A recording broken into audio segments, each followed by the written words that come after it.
Welcome back, everyone, to the VIBE Edu podcast, where this crew will take 3 hours just to push the record button.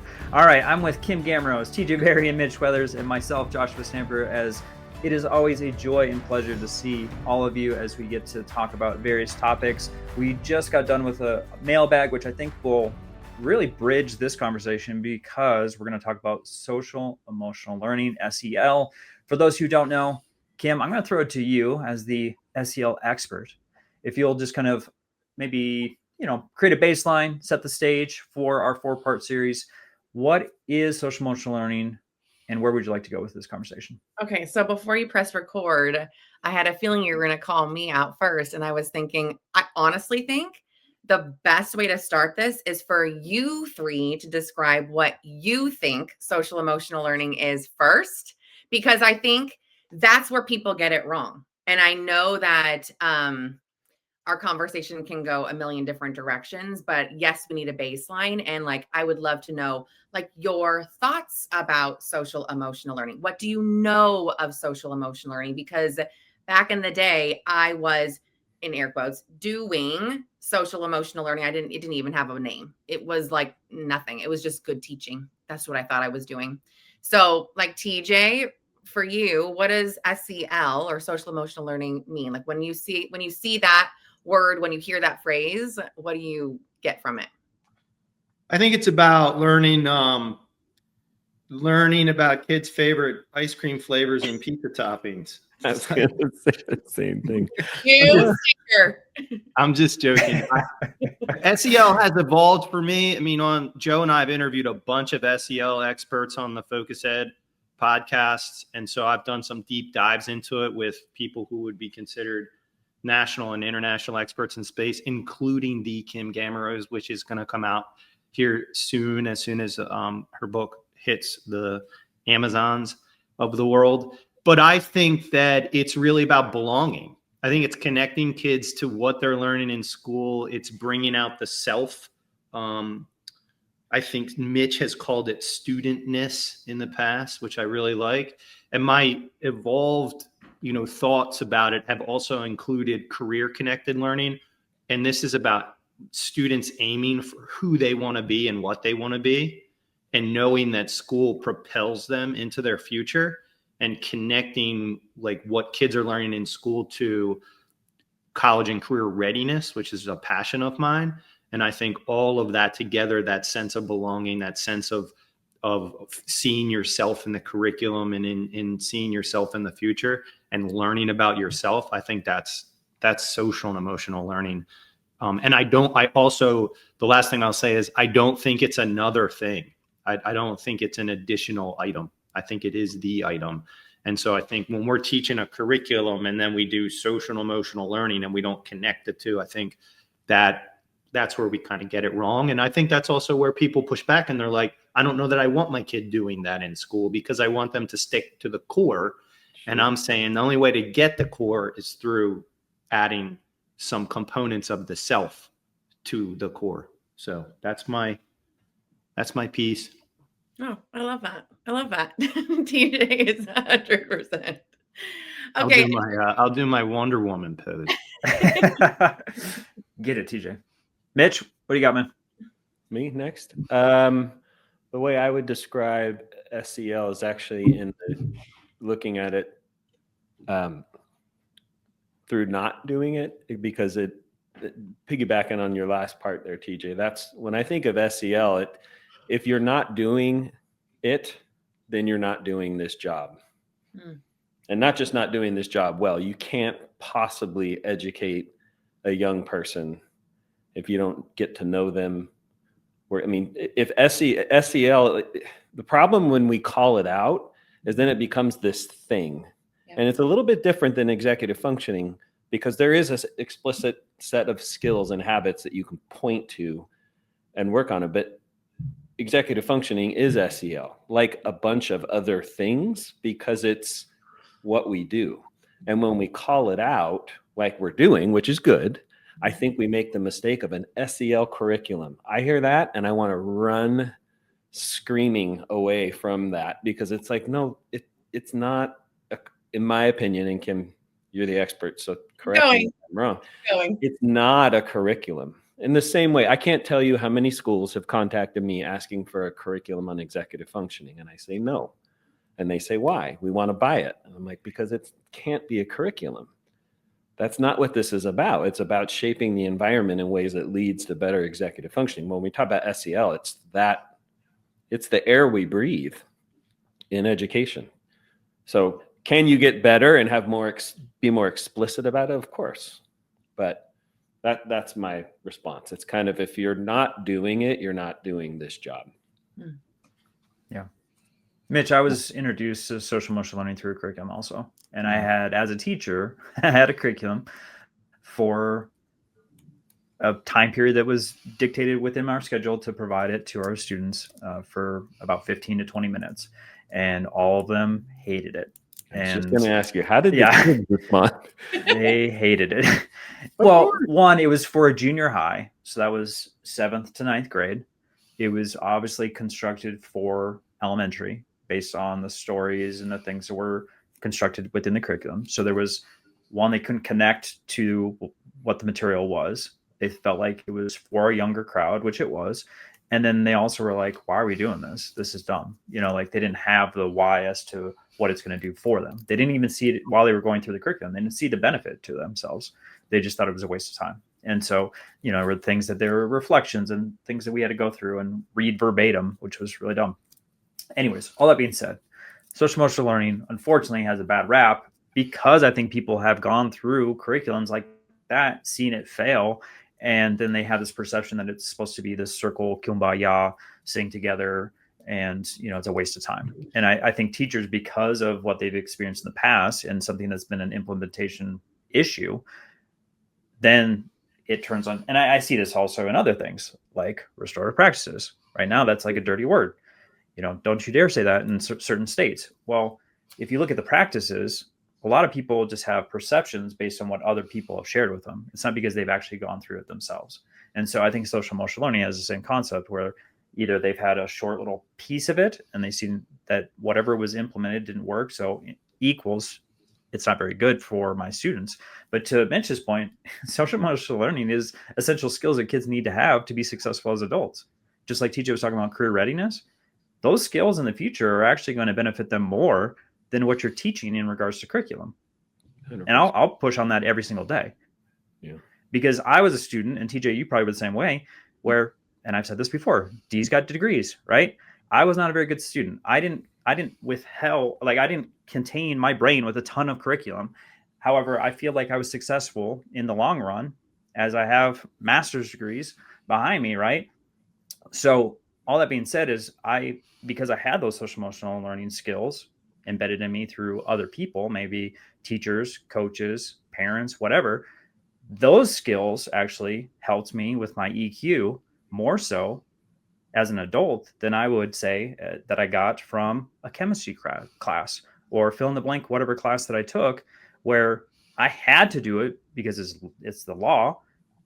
But in reality, I wish I had more of the SEL component embedded in my day as a student, because I really do truly believe that has to be something that is the plate versus something added to the plate like we've talked about in the past. I will say, though, real quick before we kick it back to Kim, is that I don't want somebody to take away that teachers don't need resources and materials and training and stuff either. Oh, so I think there could be lessons, and you can call it whatever you want, but I think helping kids to reflect on their interests and their values and their within the context of their core content, or in the context of like how we apply this as humans, or how we would apply this in the future. I also think like when we can't do that, this is a big pet peeve of mine, and I don't want to go on a rant here, but when we can't do that, we ought to think hard about whether or not we should even teach this to kids. So one person just this week was telling me, like, there's a lot of maths, right? Mathematics. There's a lot of different maths, and there's a curriculum of mathematics from K to 12. And a lot of the stuff that's really useful, we don't teach kids. So for example, you might see a statistics class in high school that not every kid has to take, but you'll see algebra from like 7 through 11 woven into all different kinds of things. And like statistics, if we did that, that might be way more valuable to the use cases in the future. And I think that lessons, social emotional learning, if we can't connect careers, if we can't connect the self, if we can't connect our values and interests to what we're learning, we ought to question whether or not this is even what we should teach kids in schools. And Mitch, you've said it before, we have more than enough time. Yeah. Yeah. And then Kim, this is all you after. I just want to echo what you said, TJ, within the context of the curriculum that I'm learning, which is why and Kim, I can't wait to hear what you have to say about this, but when you identify if a school or even an individual teacher is like, yes, I need this SEL work on some of the stuff you're saying right now, TJ, and I am equipped with a curriculum, but I already have a curriculum to teach. So now I'm stuck with, how do I teach this and teach that algebra or whatever it might be? Well, where do I fit it in? Right. And it gets relegated in secondary schools to like a homeroom or an advisory or something, which kids don't take serious. Not that those are bad classes. I'm not saying that, but they don't see them the same as core classes. Right. And if you can weave in, which I don't think you cannot weave in SEL into the context of the grade level or subject I'm learning, because it's the air we breathe. And it's not like, okay, today you're going to open up. And again, I'm for you. Like my whole program, there's materials and training and support, but it doesn't interfere with your instruction. It actually amplifies, it sets you up for success with the stuff you're already hired and trying to do. And I think SEL has to be the same. It can't not be the same. So, no. Okay, we're all Kim. If it doesn't snap, we're gonna keep talking, TJ. Quiet. Come on. All right, Kim. I just have to say, like, I'm so glad we started. Do we get it right? That's no, what we just want to know we're 100%. That's she's all. Gonna be like, nope. You guys missed. Y'all suck. And if we did, I would love to. I kind of want to hear that more than. No, but what do you think? I think that you're all on the right track. I love that you said it is the air that we breathe. I love that it enhances what you're already doing. It's the language that you're speaking. It's solving problems before they're even problems. It's life skills. It is executive functioning. But honestly, you guys, like my brain and my heart, I knew that something was missing when I looked at my kids with autism.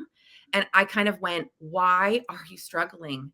What is it about your brain and your body that I do not have the tools to support? And I've got to figure this out. And it was the social thinking. It was the emotional intelligence. It was the self-regulation piece. It was the not understanding the co-regulation together piece. As the adult, you play a part in that role also. Those lagging executive functioning skills. I mean, that's when I understood all of that. I went, whoa, this is heavy. This is a lot. And how do I even bring this into the classroom? So it's so layered. It is not a character trait. It is not. And so when there are so many boxed curriculums that, you know, they're calling it social emotional learning and it's like a character building sort of a thing, that's not it. That's not it. How are you teaching your kids, especially the kids with autism that struggle in the social world? How are you teaching them how to be? How are you teaching them how to be successful?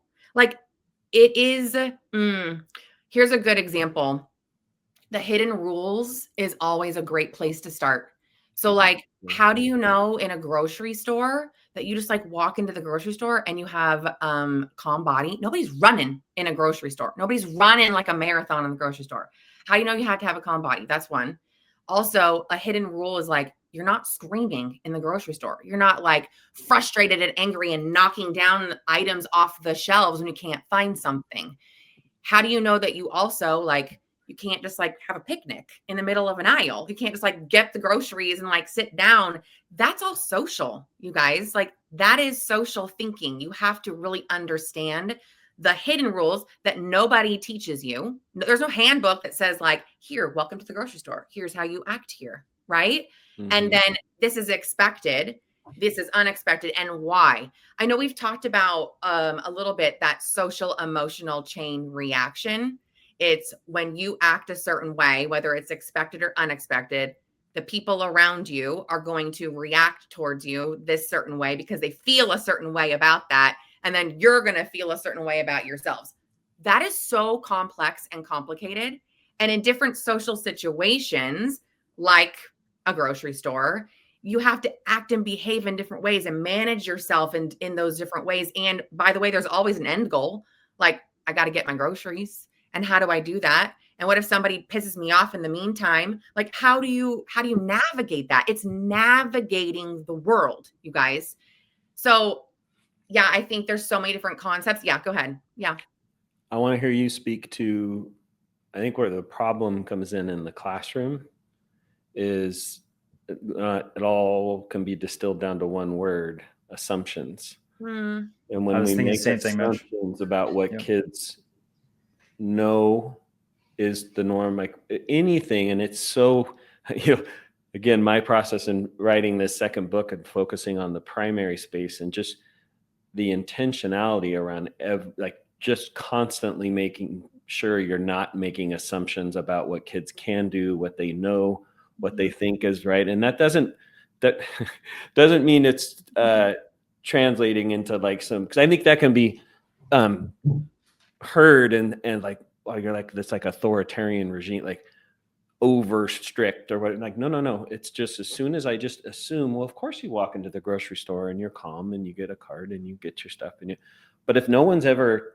explicitly shown you that or modeled that for you, in other words, teach you that, then I may not know.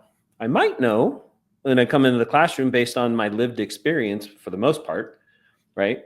But we have to I just want to hear you speak to that, this idea of assumptions when it comes to SEL. Well, it also goes to TJ too, right? As far as what he was talking about is if we don't have a curriculum or we don't have training, the correct training, we're assuming that the teachers have the skills to actually teach this to the students. Right. And I think that's a huge, when I was talking about the implementation piece and lack of those pieces, I think that's one huge component of that is that we just buy the curriculum, we just hand it to the teacher and say, hey, take care of this. Figure out how to do this, or you already know how, you have the skills, and you're going to be successful doing that because I've provided the curriculum. Sorry, Kim, I wanted to throw that in real quick. No, it's good. I feel like, I have my sticker literally on my computer right here, and I was wearing my t-shirt the other day when we recorded. It's teach social and emotional skills. Don't expect them. It's as simple as that. And so I feel like, for an example, here's a great one. Teachers all the time get really frustrated when, especially the littles, but this goes for everybody, when they're coming up to them, they're like, tattling, or I got to tie my shoe, or, oh my gosh, my pencil broke, or, this paper ripped. There's all these problems all day long. And as a teacher, we expect kids to just be able to solve their problems on their own. But really what we need to do is teach into this. So guess what? There's different sizes of problems. There's small problems that are so small, it's like a glitch. You could just brush it off your shoulder. And those problems are, and give examples, right? So like you need a pencil. Guess what? We can solve that problem. You just walk over here and you can grab a new one. They're always sharp right over there. Point to where they are. Okay. Those are small problems. You go into medium problems. Medium problems, you need a peer to support you. That's a perfect example for like tying shoes. Have an expert shoe tire, right? Look, we could solve that problem. Then large problems, big problems. That's your barf. That's your blood. That's your emergency. You need an adult to support you, right? And explicitly teaching kids how to solve those problems. And also part of it too is the supports and the tools that they can use to support themselves. So we talk about how you have a toolbox in your brain and in your body. And no matter where you are, whether you're at school, in the classroom, or maybe you're outside on the playground or even at home, that toolbox stays. It lives within you, in your brain and in your body. And that's your emotional regulation piece. And I think, like, again, we can dig into that in another episode, but I feel like so many people have like the little pieces. Like, I am such a fan of Mark Brackett. I adore that man. I think that he is absolutely brilliant. Permission to Feel, so good. Dealing with Feelings, his books are phenomenal. But that's a piece. That's like a slipper. That's just the emotional regulation piece. Like, that's it. His meta moment is beautiful, right? We want to picture, we want to pause. We want to take a deep breath, you as the adult. We want to be able to teach that to kids also. Love his mood meter, identifying how you're feeling, right? That's great. That's lovely. But that's the tiny piece. That didn't even acknowledge the size of the problem piece. That didn't acknowledge the grocery store and what to do in any social situation piece. Everybody's got like a piece. And I think social emotional learning is all encompassing. Like you said, Mitch, it's everything. It's all those pieces together. And I think that's where people get it wrong. They just do a piece and they think they've got it. And then teachers go, well, that piece didn't work. So SEL is, it's nothing. It doesn't work or something, And every curriculum, yeah, I am 100. Every curriculum, I feel like too, in that box or a slide deck or videos or whatever it is, they get a piece, but that's not really supporting the kids. And we always say social emotional learning. And the reason why I say it like that is because it takes a long time to learn. And for some kids, it takes a lifetime. For some of us, it will take us a lifetime to learn all of these things. Because guess what? If my husband pisses me off, sometimes I pop off. Sometimes I reach down into my toolbox, but like the nasty comes out of me, right? And that's hard to do. We're all still learning, and that's okay. But I truly, when I started this work, it was because I knew in my soul, your kids that struggle the most are your outliers. Your kids with autism, diagnosed or undiagnosed, they're working really hard to figure it all out. And if we don't have the skills to teach them, you're not teaching anybody. This is a new thought, so I have to balance it. It just came into my mind while you were talking, and it'll go away if I don't speak it. But I wonder if it's not partially true. And again, I have to balance this because there's some things that I don't believe about what I'm about to say. But if there was I think there was a time when teachers taught social and emotional learning in history, not in history class, but in the history of the teaching profession, where that was a neat teachery thing to do, is like teaching kids how to behave right and teaching kids and correcting behaviors and showing kids how they need to act in public. And it was like ingrained in teachers to teach people to be good humans along with the content and then all of a sudden, like, the standards movement came, which I'm all for the standards movement. I think we need to standardize things just from a guaranteed and viable perspective, that all kids get, a minimum of what we think that they should learn in school. But what it did too is it said you got to cover all these standards, and the behavioral stuff is not really in there anymore. It's core content, and that's what's king. And I think there was a time, a point, an inflection point, whatever you want to call it, where teachers kind of moved from the human stuff to the knowledge stuff, and we kind of separated them. And then maybe generations went by where people didn't learn social and emotional skills. And I think that's where, like, lots of adults don't have them. And you said this on the Focus Ed podcast, Kim, like, we can't even assume that the teachers have them. So we have to teach the teachers social and emotional learning too. And now we're kind of like trying to inject it back in a way where it, like, doesn't fit anymore. It's like triage. And so like now we kind of have to figure out how to get it back in there, weave it back in versus, plopping it on top. And I do think there's like maybe two or three generations ago where people were fine. They did, like, lots of people were fine, more than now. And because they learned this stuff in school and it was kind of more natural. Maybe I'm wrong about that. The only caveat I'll say to the thought is that I don't think things like tardiness can be taught in a semester or a year. Like, I think we need to quit. We give up on that. Like, that's righteous to think, well, I'm going to take points off because the kid didn't turn the paper in and he needs to learn to turn the paper in. And that's not a lesson that gets taught that way. Does that make sense? Am I making sense? Like, you're gonna get me going, TJ. That's a whole nother topic. that whole accountability thing in like the real world. I'm preparing you for the real world bullshit. I'll say it right now, it drives me insane. Especially if you want to talk about grading and like retesting and trying to get to mastery versus punishment using grades. And so there's a lot of things there I'm not going to go into, but I think a lot of it too, what you're talking about, TJ, I agree with that. And I know I've been kind of like in the background talking about COVID and things that work or that worked during COVID that we should continue. I do want to mention that if you talk to any educator and you ask them, how is your student behavior now versus when you first started?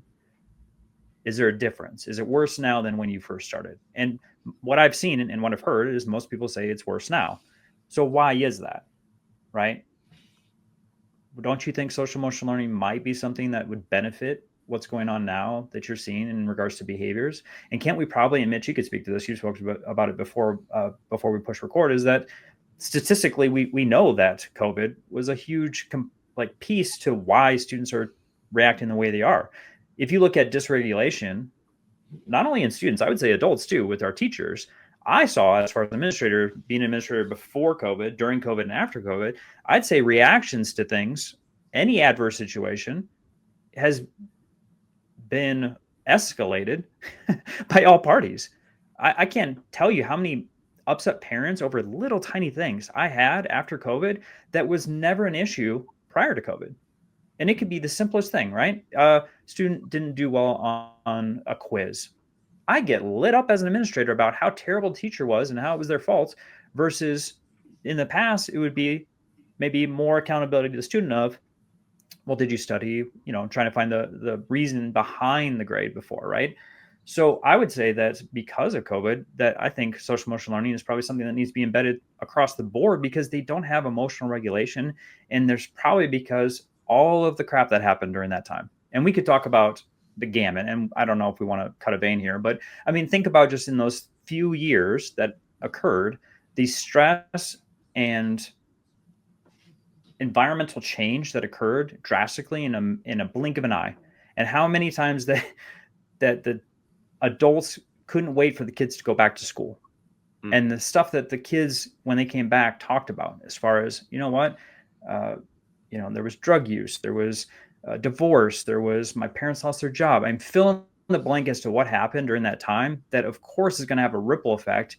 And we're seeing it now, still to this day, as to how students are reacting in social situations.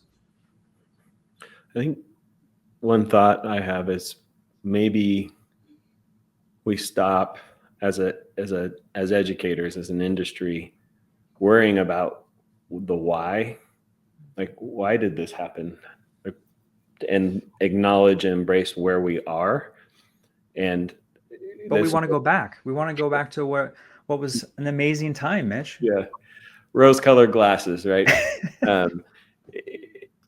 It's not all bad right now.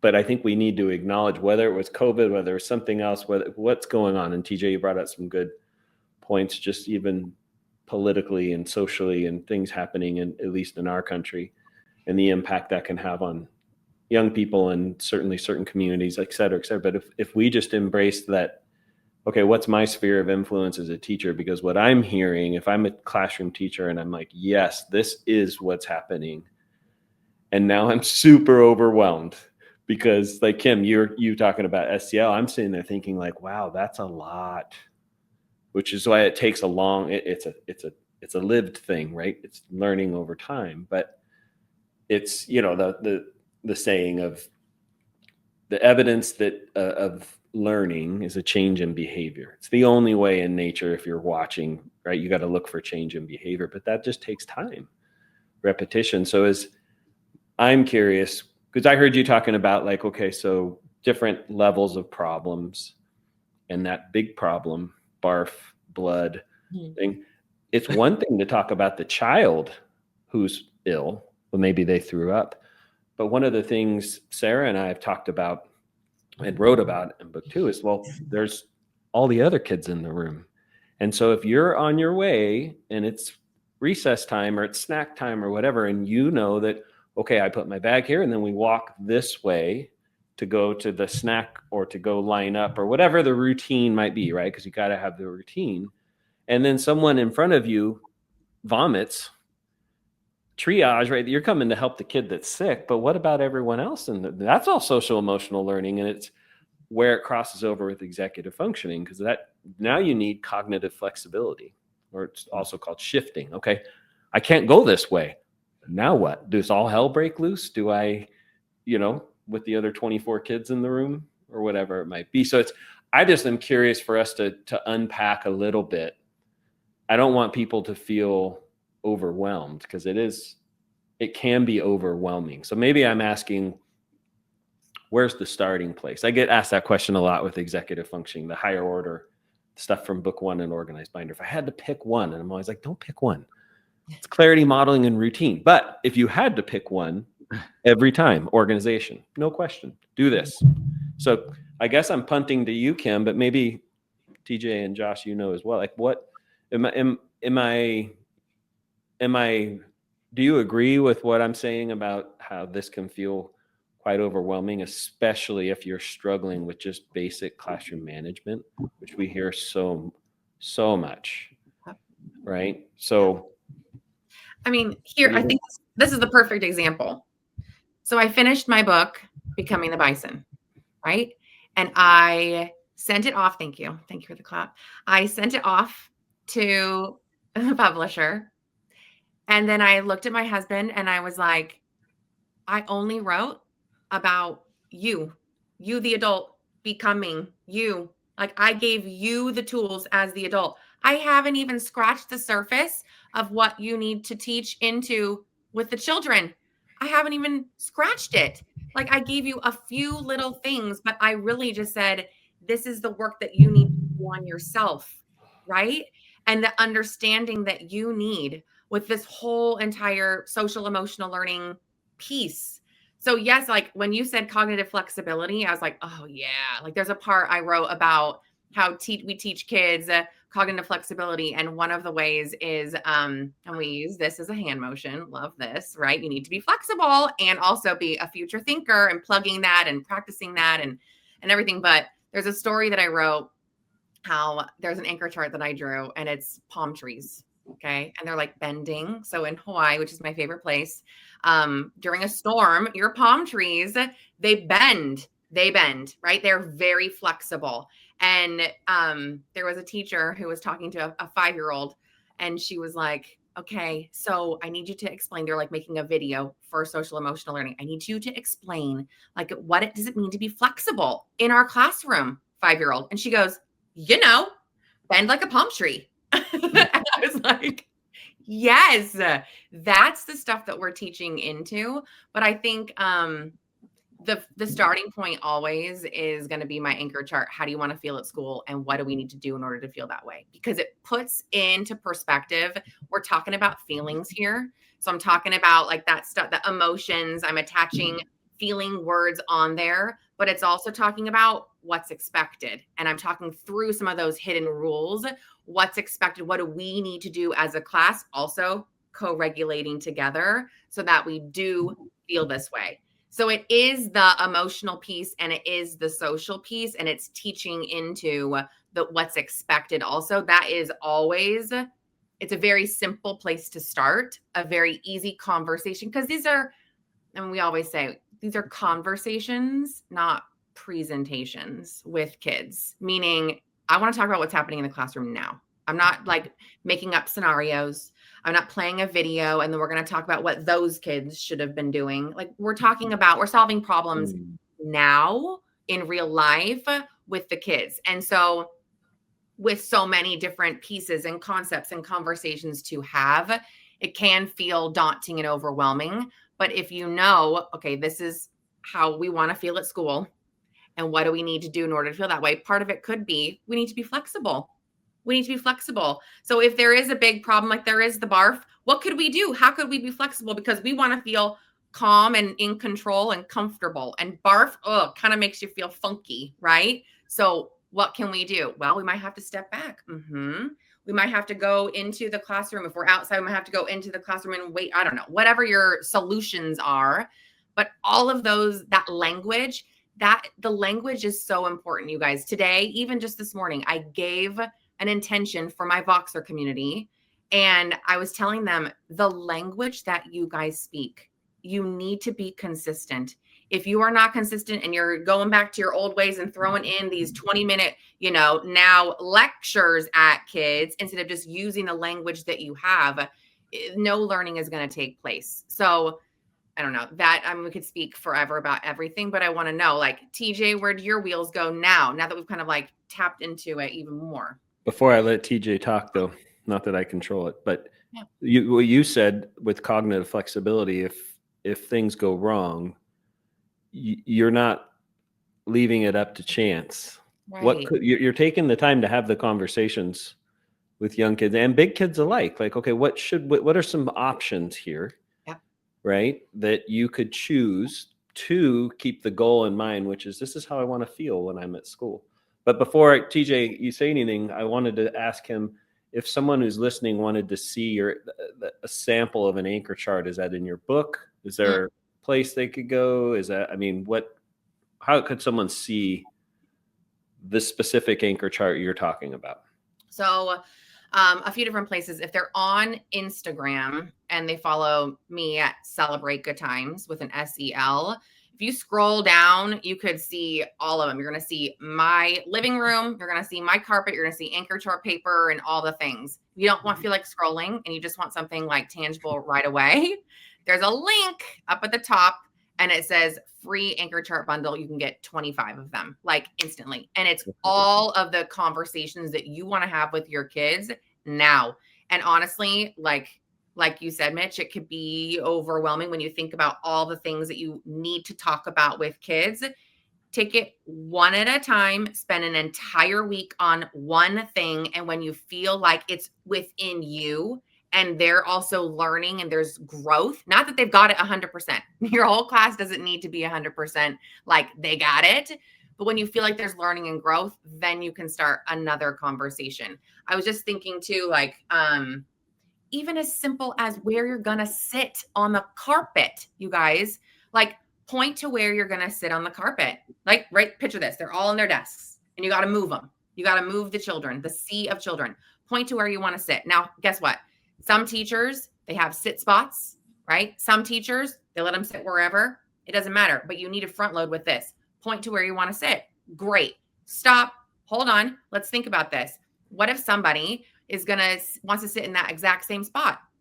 What if somebody cuts in front of you and kind of like nudges you on the back? What if, point with all of the what ifs, the things that are actually happening in your classroom, and tell them, could you maybe point to a different spot? Point to your second choice. Okay, now remember, if somebody accidentally bumps in front of you, or maybe somebody can't control this, out of our circle of control, somebody's running around the classroom, could you just go, whoa, that was a little unexpected. I could be flexible and go this way. So I'm acting it out. I'm solving problems that are actually happening in my classroom, and then you release them. And it is game changing. Stuff like that is like, and we talked about it before, like with the lunchroom. Point to where you're going to go. Calm body, quiet voice. It's the same sort of concept. It is being a future thinker, right? That mental dress rehearsal, which is your executive functioning. Ugh. Gosh, we could talk for hours. Okay, TJ, I want to know, where'd your brain go? Josh, real quick while TJ's talking, can you put Kim's Instagram handle up? Just if that's a good idea. Oh, I think it's on her. It's on her title, but I will. Yeah. So I'm not a social emotional learning expert. Again, I always go to the college and career readiness piece and career connected learning as social and emotional learning. I think that has to be part of the conversation. For sure. And I do think you can start simple with that stuff as well. But where my brain went was back to, Joe and I interview hundreds of leaders, and we've had a focus of social and emotional learning on several episodes of Focus Ed. And the starting point that came to mind was an interview that we did with Jeffrey Benson, who wrote a book called, I was looking it up, Improve Every Lesson Plan with SEL. And he changed my mind. A lot of Kim's questions that she posed just now for kids, they're open-ended. And this is where he said the starting point is. You can ask kids things like, what did you remember from yesterday? And you can ask kids things that every kid has access to. And if we build that into our routine, especially at the beginning of our lessons, that helps kids to feel a sense of belonging and to feel like they can answer these questions. Rather than asking a right or wrong answer from yesterday's lesson, let's begin with, what do we remember? And the access that every kid has when you ask, well, what happens if somebody points at the same place where you want to sit? Any kid can answer that question. And so I want to ask, because of what Jeffrey Benson taught me, I want teachers to ask more questions that any kid can answer.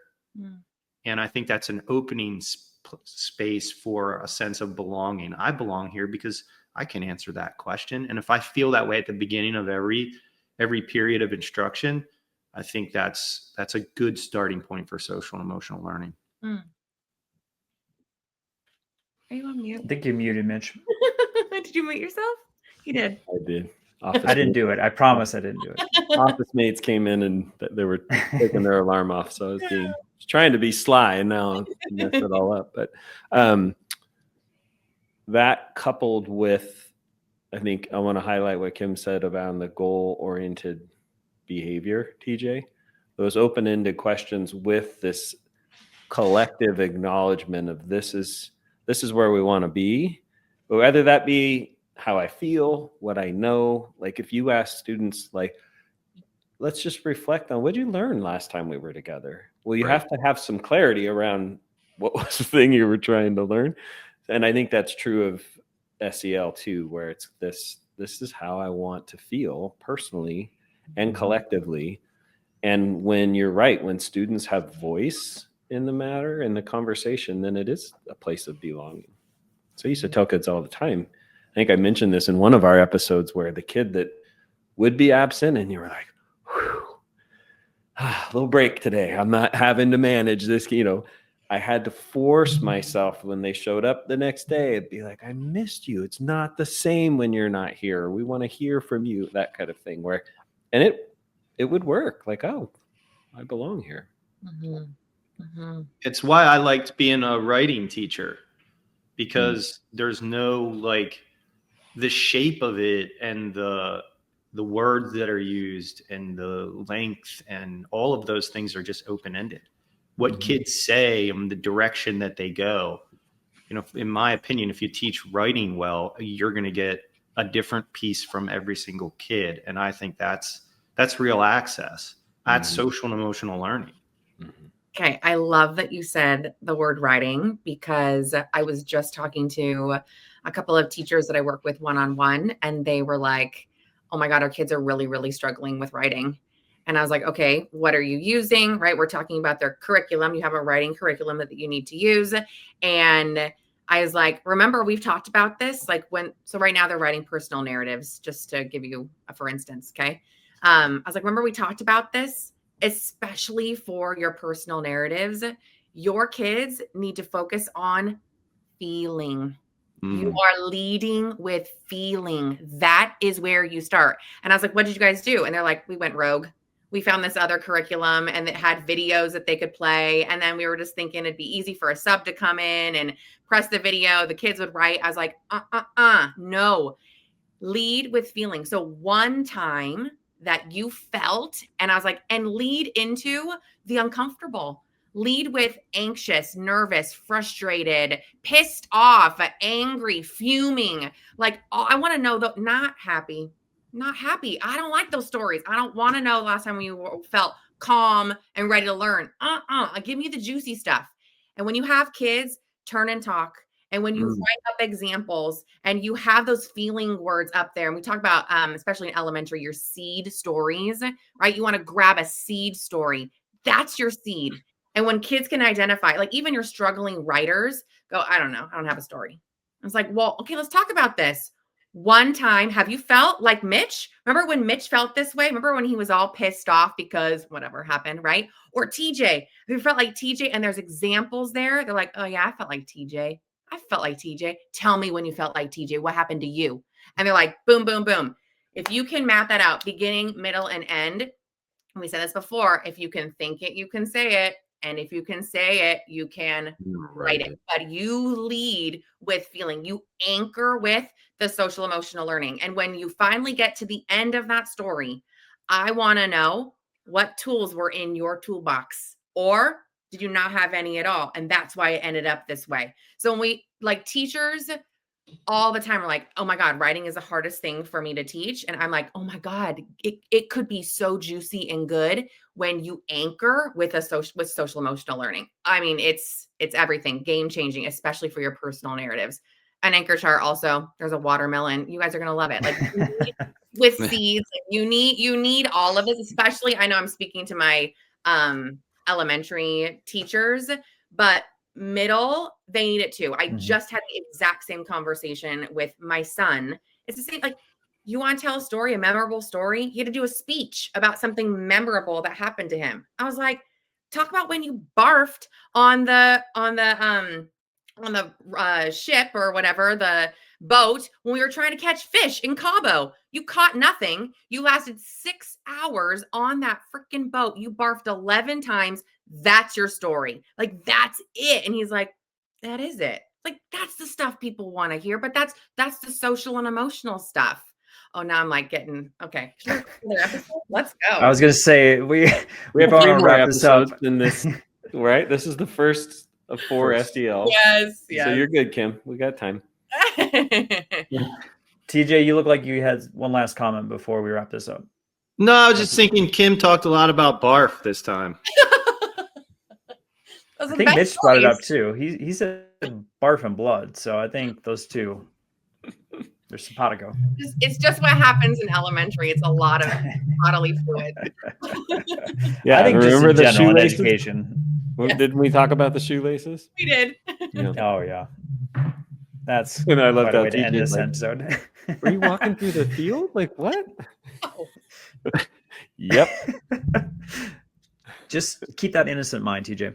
All right, we'll wrap this up. There's probably a lot of ways we can go with this topic, and we have 3 more episodes. This is a great starting point for folks with social emotional learning. I think there are a lot of ideas, a lot of experiences, a lot of biases in regards to what has happened in the past.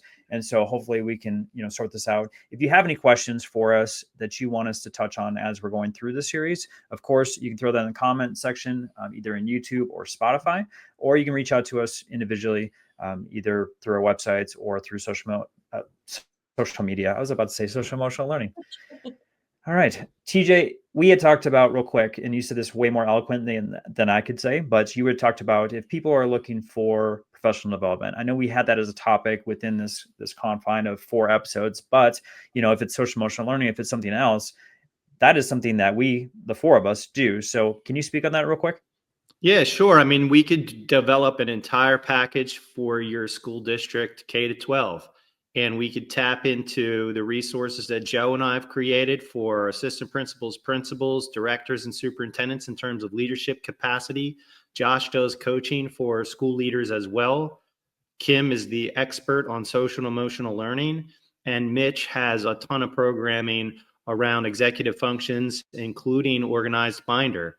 And so let's put together a package for you that takes you from the learning in the classroom to an improved teaching and learning system, better behaviors using Josh's behavioral systems and his book and his research, and the capacity of your school leaders. And so let us know if you're interested, and we'd love to have a chat about that. Mm-hmm. I knew you would say that way better than I. Nice job, bud. I'll actually give you a little 100% for that one. Nice. Finally. Yay. I got to do some positive reinforcements, just like the PBIS topic we had last week. So no, all in, it is wonderful that, all of us have different components that we can provide to a school district. So if that is something that you're interested in, of course, you can reach out. I say this every episode. If you need anything, if there's something that's going on in your world that we can help you and assist you, and please reach out to us. And in the show notes of every episode is our website links, and there's a way to contact us through our website. So that's probably the easiest way. Or like I said, you can email or make sure that you follow us on social media. I had Kim's Celebrate Good Times up there. Obviously, our handles for those who are watching on YouTube and Spotify are right next to our names too. Make sure you're following everything that we're doing, because there's a ton of things that we provide as far as keynotes. We provide communities. We provide coaching. I mean, there's so many things that each of us do individually that can assist wherever your need is. So with that, I hope everyone has a wonderful week. And if you're not subscribed to the podcast or haven't shared it out, make sure you do so. And we will pick this back up for the second episode of Social Emotional Learning. All right. See y'all.